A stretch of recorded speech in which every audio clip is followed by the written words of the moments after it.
អ្វីដែលខ្ញុំនឹងបង្ហាញអ្នកគឺម៉ាស៊ីនម៉ូលេគុលដ៏គួរឲ្យភ្ញាក់ផ្អើលដែលបង្កើតក្រណាត់រស់នៅនៃរាងកាយរបស់អ្នកឥឡូវនេះម៉ូលេគុលគឺពិតជាតូចណាស់ហើយខ្ញុំមានន័យថាពិតជាតូចមែនពួកវាតូចជាងរលកពន្លឺដូច្នេះយើងមិនមានវិធីដើម្បីសង្កេតមើលពួកវាដោយផ្ទាល់ទេប៉ុន្តែតាមរយៈវិទ្យាសាស្ត្រយើងមានគំនិតដ៏ល្អមួយអំពីអ្វីដែលកំពុងធ្លាក់ចុះនៅក្នុងនីតិដ្ឋានម៉ូលេគុលដូច្នេះអ្វីដែលយើងអាចធ្វើបានគឺពិតជាប្រាប់អ្នកអំពីម៉ូលេគុលប៉ុន្តែយើងពិតជាមិនមានវិធីផ្ទាល់ក្នុងការបង្ហាញអ្នកអំពីម៉ូលេគុលនោះទេវិធីមួយនៅជុំវិញនេះគឺដើម្បីគូររូបភាពតាមពិតគំនិតនេះគឺគ្មានអ្វីថ្មីទេអ្នកវិទ្យាសាស្ត្រតែងតែបង្កើតរូបភាពជាផ្នែកនៃដំណើរការគិតនិងការរកឃើញរបស់ពួកគេគូររូបភាពនៃអ្វីដែលពួកគេកំពុងសង្កេតដោយក្តីរបស់ពួកគេតាមរយៈបច្ចេកវិទ្យាដូចជា telescope និង microscope ព្រមទាំងអ្វីដែលពួកគេកំពុងគិតនៅក្នុងគំនិតរបស់ពួកគេខ្ញុំបានជ្រើសរើសឧទាហរណ៍អ្វីចំនួន2ព្រោះវាត្រូវបានគេស្គាល់យ៉ាងច្បាស់សម្រាប់ការបង្ហាញពីវិទ្យាសាស្ត្រតាមរយៈសិល្បៈហើយខ្ញុំចាប់ផ្ដើមជាមួយ Galileo ដែលបានប្រើ telescope ដំបូងបង្អស់របស់ពិភពលោកដើម្បីមើលព្រះច័ន្ទហើយគាត់បានផ្លាស់ប្ដូរការយល់ដឹងរបស់យើងអំពីព្រះច័ន្ទការយល់ឃើញនៃសតវត្សទី17គឺព្រះច័ន្ទគឺជាលំហដ្ឋានសួគ៌ដ៏ល្អឥតខ្ចោះប៉ុន្តែអ្វីដែល Galileo បានឃើញគឺជាពិភពធំដ៏ក្រៀមក្រំដែលគាត់បានសម្ដែងតាមរយៈគំនូរពណ៌ទឹករបស់គាត់អ្នកវិទ្យាសាស្ត្រម្នាក់ទៀតដែលមានគំនិតធំកំពូលតារាជីវវិទ្យាគឺលោក Charles Darwin ហើយជាមួយនឹងធាតុដ៏ល្បីល្បាញនេះនៅក្នុងសៀវភៅកត់ត្រារបស់គាត់ចាប់ផ្ដើមនៅជ្រុងខាងឆ្វេងខាងលើជាមួយនឹងខ្ញុំគិតថាហើយបន្ទាប់មកគោលរូបដើមឈើដំបូងនៃជីវិតដែលជាការយល់ឃើញរបស់គាត់អំពីរបៀបដែលប្រភេទសត្វទាំងអស់ជីវៈរស់ទាំងអស់នៅលើផែនដីត្រូវបានផ្សារភ្ជាប់គ្នាតាមរយៈប្រវត្តិសាស្ត្រសតវត្សប្រភពដើមនៃប្រភេទសត្វតាមរយៈការជ្រើសរើសធម្មជាតិនិងការបម្រែពីចំនួនប្រជាជនដូនតា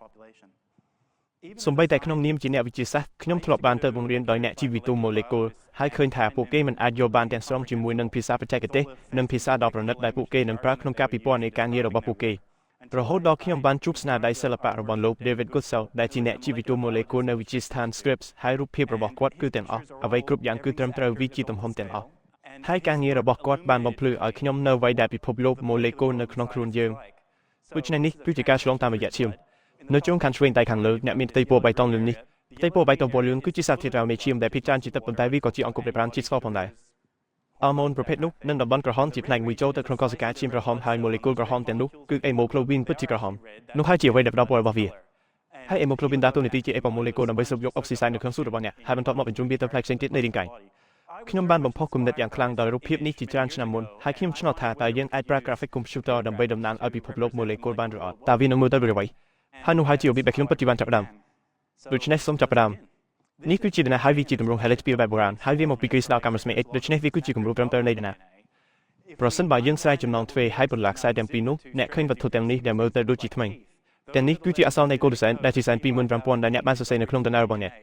កនេះជាអ្វីដែលពួកគេនិយាយជាធម្មតាគឺកូដសែននេះគឺជាអ្វីដែលពួកគេកំពុងនិយាយអំពីប៉ុន្តែខ្ញុំចង់និយាយអំពីទស្សនវិជ្ជាផ្សេងគ្នានៃវិទ្យាសាស្ត្រដែលហើយនោះគឺជាលក្ខណៈរូបវន្តនៃដំណើរហើយវាគឺជាខ្សែទាំងពីរនេះដែលរត់ក្នុងទិសដៅផ្ទុយគ្នាសម្រាប់ហេតុផលដែលខ្ញុំមិនអាចចូលទៅក្នុងពេលនេះប៉ុន្តែពួកវាដំណើរការក្នុងទិសដៅផ្ទុយគ្នាដែលបង្កើតភាពស្មុគស្មាញជាច្រើនសម្រាប់កោសិការរស់នៅរបស់អ្នកដោយដែលអ្នកហៀបនឹងឃើញជាពិសេសនៅពេលដែលនៅកំពុងធ្វើបានចម្លងដូច្នេះហើយអ្វីដែលខ្ញុំនឹងបង្ហាញអ្នកគឺជាតំណាងដ៏ត្រឹមត្រូវនៃម៉ាស៊ីនចម្លងដំណើរពិតប្រាកដដែលកំពុងកើតឡើងនៅក្នុងខ្លួនរបស់អ្នកយ៉ាងហោចណាស់ក្នុង2002ជីវវិទ្យាដូច្នេះនៅកំពុងចូលទៅក្នុងខ្សែសង្វាក់ផលិតកម្មពីផ្នែក Country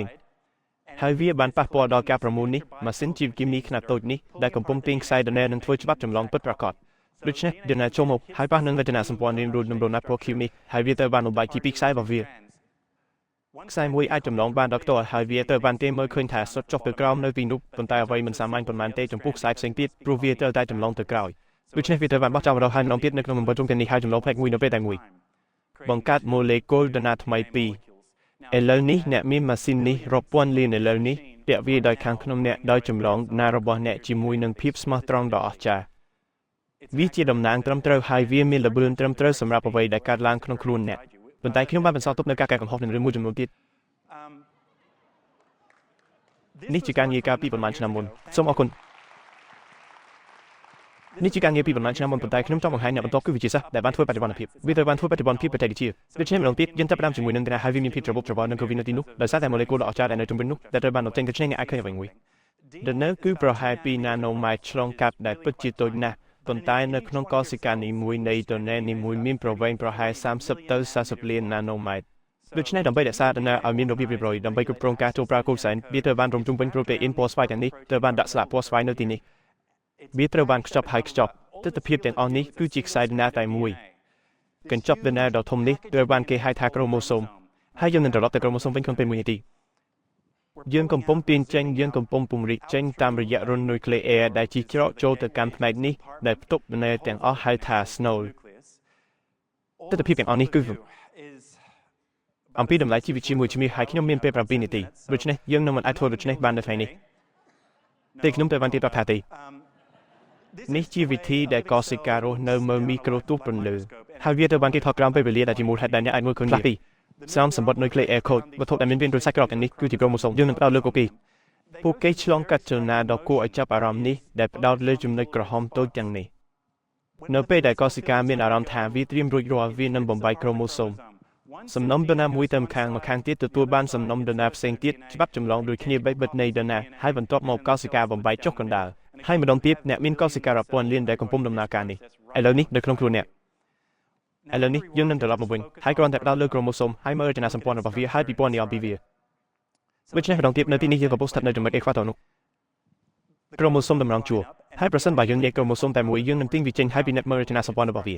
ដូច្នេះនេះគឺជារចនាសម្ព័ន្ធម៉ូលេគុលដ៏ធំបំផុតមួយដែលអ្នកមានយ៉ាងហោចណាស់តាមដែលយើងបានរកឃើញរហូតមកដល់ពេលនេះនៅខាងក្នុងយើងដូច្នេះនេះគឺជាក្រូម៉ូសូមតែមួយហើយអ្នកមានដណាពីរខ្សែនៅក្នុងក្រូម៉ូសូមនីមួយត្រូវបានខ្ចប់ចូលទៅក្នុងសាច់ក្រកមួយខ្សែមួយទៀតត្រូវបានខ្ចប់ចូលទៅក្នុងសាច់ក្រកផ្សេងទៀតវត្ថុទាំងនេះដែលមើលទៅដូចជាវីស្គីដែលចេញពីផ្នែកខាងគឺជារន្ទាដ៏ស្វាហាប់នៃក្រឡាពួកវាត្រូវបានគេហៅថា microtubules ប៉ុន្តែនេះមិនសូវសំខាន់ទេប៉ុន្តែអ្វីដែលយើងនឹងផ្ដោតលើគឺតំបន់ក្រហមនេះខ្ញុំបានដាក់ស្លាកវានៅទីនេះហើយវាជាចំណុចប្រតិរវាងរន្ទាថាមវន្តនិងក្រូម៉ូសូមវាច្បាស់ណាស់ជាចំណុចកណ្ដាលនៃចលនារបស់ក្រូម៉ូសូមយើងមិនដឹងថាតើវាសម្រេចបានចលនានោះដោយរបៀបណាយើងបានសិក្សាវត្ថុនេះហៅថា Snow Kinetic អស់រយៈពេលជា100ឆ្នាំមកហើយជាមួយនឹងការសិក្សាយ៉ាងយកចិត្តទុកដាក់ហើយយើងនៅតែទើបតែចាប់ផ្ដើមស្វែងរកអ្វីដែលវានិយាយអំពីវាត្រូវបានសម្លាញ់ពីប្រូតេអ៊ីនប្រហែល200ប្រភេទផ្សេងគ្នាប្រូតេអ៊ីនសរុបរាប់ពាន់វាគឺជាប្រព័ន្ធផ្សព្វផ្សាយសញ្ញាវាផ្សាយតាមរយៈសញ្ញាគីមីប្រាប់កោសិកាដែលនៅសល់នៅពេលដែលវារួចរាល់នៅពេលដែលវាមានអារម្មណ៍ថាអ្វីត្រូវបានតម្រឹមនិងត្រៀមខ្លួនជាស្រេចសម្រាប់ការបំបែកក្រូម៉ូសូមវាអាចភ្ជាប់ទៅ microtubules ដែលកំពុងលូតលាស់និងបង្រួមវាជាបណ្ដោះអាសន្នវាពាក់ព័ន្ធនឹងការរីកលូតលាស់នៃ microtubules ហើយវាអាចភ្ជាប់ពួកវាជាបណ្ដោះអាសន្នវាក៏ជាប្រព័ន្ធរបស់គេតាមត្រឹមផងដែរវាអាចមានអារម្មណ៍នៅពេលដែលកោសិការួចរាល់នៅពេលដែលក្រូម៉ូសូមត្រូវបានដាក់ត្រឹមត្រូវវាប្រែពណ៌បៃតងនៅទីនេះព្រោះវាមានអារម្មណ៍ថាអ្វីគឺត្រឹមត្រូវហើយអ្នកនឹងឃើញថាមានមួយទូចចុងក្រោយដែលនៅសល់ពណ៌ក្រហមហើយវាត្រូវបានដើរចេញពី microtubules នោះជាប្រព័ន្ធផ្សាយសញ្ញាបញ្ជូនសញ្ញាឈប់ហើយដើរចេញខ្ញុំមានន័យថាវាជា mechanic វាជាការងារនីលកាម៉ូលេគុលនេះជារបៀបដែលអ្នកធ្វើការនៅមាត្រដ្ឋានម៉ូលេគុលដូច្នេះជាមួយនឹងស្ករក្របផ្នែកម៉ូលេគុលបន្តិចយើងមាន kinesins ដែលជាក្របពណ៌ទឹកក្រូចពួកវាជាម៉ូលេគុលអ្នកនាំសម្បត្តិម៉ូលេគុលតិចតួចដែលផ្លើមួយហើយនៅទីនេះគឺជាកន្លែងទទួលទានអាហារពួកគេកំពុងតែប្រព័ន្ធផ្សព្វផ្សាយនោះហើយពួកគេមានជំនាញរបស់ពួកគេដូច្នេះពួកគេអាចដើរជុំវិញឧបសគ្គជាដើមដូច្នេះម្ដងទៀតនេះគឺសុទ្ធតែបានមកពីវិទ្យាសាស្ត្របញ្ហាគឺយើងមិនអាចបង្ហាញវាទៅអ្នកតាមវិធីផ្សេងបានទេការរុករកនៅព្រំដែននៃវិទ្យាសាស្ត្រនៅព្រំដែននៃការយល់ដឹងរបស់មនុស្សគឺការបំផុសគំនិតការរកឃើញវត្ថុនេះគឺពិតជាការលើកទឹកចិត្តដ៏រីករាយមួយដើម្បីធ្វើការផ្នែកវិទ្យាសាស្ត្រប៉ុន្តែអ្នកស្រាវជ្រាវផ្នែកវិទ្យាសាស្ត្រភាគច្រើននេះគ្រាន់តែការរកឃើញវត្ថុនេះគ្រាន់តែជាជំហានដើរលើផ្លូវឆ្ពោះទៅរកគោលដៅធំគឺការលុបបំបាត់ជំងឺបំបាត់ទុក្ខនិងទុក្ខដែលកើតជំងឺនិងលើកមនុស្សចេញពីក្រីក្រសូមអរគុណ